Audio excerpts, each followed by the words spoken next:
बच्चों की कहानियाँ। सीमा 5वीं कक्षा में पढ़ती थी। पढ़ने लिखने में बहुत कमज़ोर थी। बस उसे एक ही विशेषता थी कि वह दिखने में बहुत सुंदर थी, इसीलिए उसे की सुंदरता की तारीफ़ करते थे।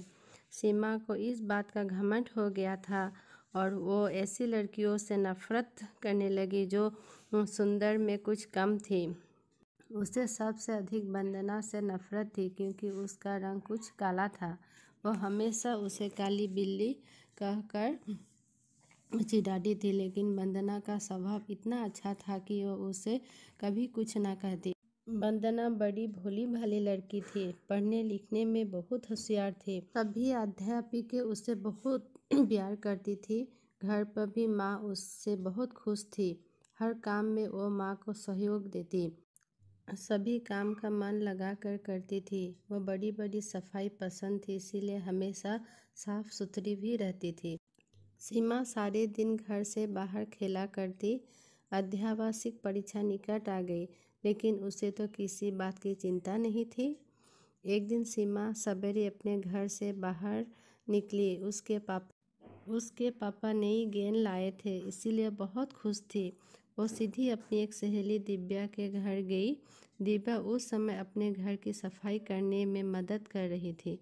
सीमा को देखते ही वो बोली, आओ सीमा, दिव्या, चले बाहर खेलने के लिए चलते हैं। नहीं सीमा, मुझे तो अभी बहुत काम करना है। फिर सवेरे सवेरे पढ़ने का समय होता है, मैं शाम को खेलूँगी।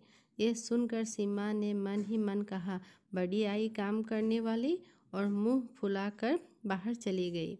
इसके बाद वो अपनी दूसरी सहेली रीता के यहाँ गई और नई गेंद दिखाते हुए बोली, रीता, क्या तुम मेरे साथ चलोगी? नहीं, मैं तुम्हारे साथ नहीं जा सकती। मुझे अभी पढ़ाई करनी है, घर का काम करना है। ये सुनकर वो चुपचाप बिना कुछ कहे गुस्से से बाहर चली गई। इसके बाद वो अपनी कई सहेलियों के घर गई, पर सभी पढ़ाई कर रही थी। किसी को खेलने की फुर्सत नहीं थी। सीमा सोचने लगी, इन सबको क्या हो गया है?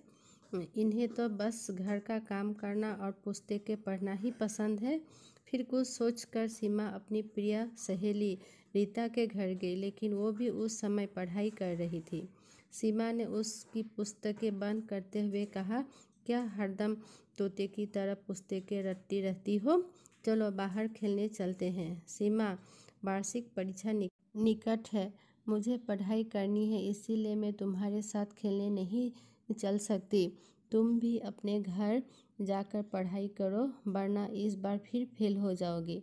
सीमा उदास मन से लौटने लगी, तभी उसे नीता की आवाज़ सुनाई दी। वह अपने माँ से कह रही थी, देखो ना माँ, सीमा सवेरे सवेरे खेलने के लिए आ गई। उसे पढ़ाई की बिल्कुल चिंता नहीं है।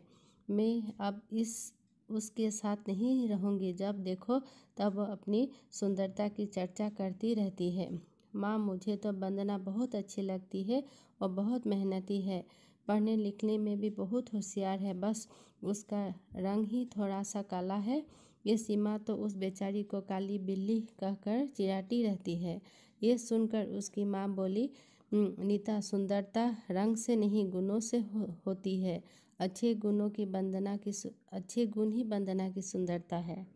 सीमा इसके आगे कुछ ना सुन सकी। वो चुपचाप अपने घर की ओर जा रही थी, लेकिन तभी रास्ते में केले के छिलके पर उसका पैर पड़ गया। वो फिसल गई। वंदना अपने घर के बाहर खड़ी थी। उसने सीमा को गिरते देखा तो तुरंत दोनों हाथों पकड़ कर उसे बड़े प्यार से उठाया।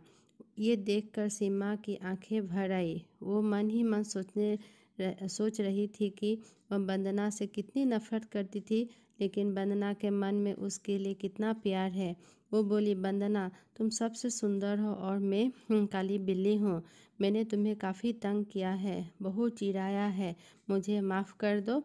अरे भला सहेली से माफ़ी मांगी जाती है? सीमा ने अपनी सुंदरता पर घमंड करना और वंदना को चिढ़ाना छोड़ दिया। इस कहानी से हमें ये सीख मिलती है कि सुंदरता रंगों से नहीं गुणों से होती है। धन्यवाद। अगर वीडियो पसंद आया तो प्लीज़ लाइक कीजिएगा और सब्सक्राइब कीजिएगा।